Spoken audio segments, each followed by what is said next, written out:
ভাঙা সাঁকোয়ে পা আটকে যায় প্রসূতির, আর সেখানেই ওঠে প্রসব বেদনা। খুব অল্প সময়ের মধ্যে ওই সাঁকোর উপরেই বাচ্চা প্রসব করেন তিনি। এই ঘটনাটি কুড়িগ্রামের রৌমারী উপজেলার। একটি ব্রিজ যে এলাকায় কত গুরুত্বপূর্ণ হতে পারে, ভাঙা বাঁশের সাঁকোয় সন্তান জন্মদান তা চোখে আঙুল দিয়ে দেখিয়ে দিল সবাইকে।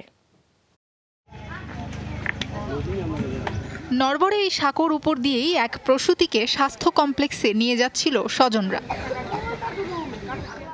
গাড়ি চলাচলের অযোগ্য হয়ে পড়ায় হেঁটেই পার হচ্ছিলেন তারা। হঠাৎই সাঁকোর বাঁশে আটকে যায় প্রসূতির পা, হয়ে পড়েন অসুস্থ। সেখানেই জন্ম দেন ফুটফুটে এক কন্যা সন্তান। ভাঙ্গা ব্রিজ, পা বাজি গেছে, ওই জায়গায় যেতে অনেক সমস্যা হয়েছে। ওই জায়গার মধ্যে আমার ননদের এইরকম ব্যথা উঠছে, বেশি রকম হয়ে এখন আল্লাহ না করে ওইখানে বাচ্চা হয়েছে খোলা মাঠে। শিশুটির নাম রাখা হয়েছে স্বপ্না আক্তার। স্বজনদের অভিযোগ, সেতু না থাকায় সময় মতো পৌঁছাতে পারেননি হাসপাতালে। বাসের সাঁকোটি খুব নরমাল, দুর্বল।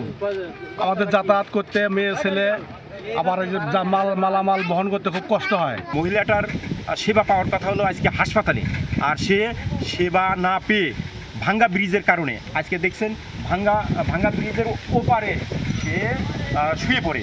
15 বছর আগে বন্যায় ভেঙে যায় সড়কের একাংশ। স্থানীয়দের উদ্যোগে নির্মাণ হয় বাঁশের সাঁকো। তার উপর দিয়ে প্রতিদিন পারাপার হচ্ছে দুপারের হাজারো মানুষ। ঘটছে ছোট বড় দুর্ঘটনা। আমাদের সুতিরপাত যে সুইচ গেটটা আছে, এটা অনেক আগে থেকে অকেজ, প্রচণ্ড ভাঙ্গা, এবং এখানে একটা বাঁশের পুল আছে। এই বাঁশের পুল দিয়ে আমাদের প্রায় সেই ভোগান্তির সম্মুখীন হতে হয়। ব্রিজটা যে ভাঙ্গা, এটা যে কেউ কোনো কিছু করে না। কত আবেদন করা হয়েছে, কত মিছিল টিছিল করা হয়েছে, কোনো কিছুই কাম হয় না। ব্রিজটাই ভালো করেছে, আমাদের জনগণের এটাই সমস্যা বেশি। বড় কোনো দুর্ঘটনার আগেই সাঁকো মেরামতের আশ্বাস দিয়েছেন জনপ্রতিনিধি। স্থানীয়দের দাবি, সাঁকো নয়, নির্মাণ করা হোক স্থায়ী সেতু। সাবরিনা লিজা, যমুনা নিউজ।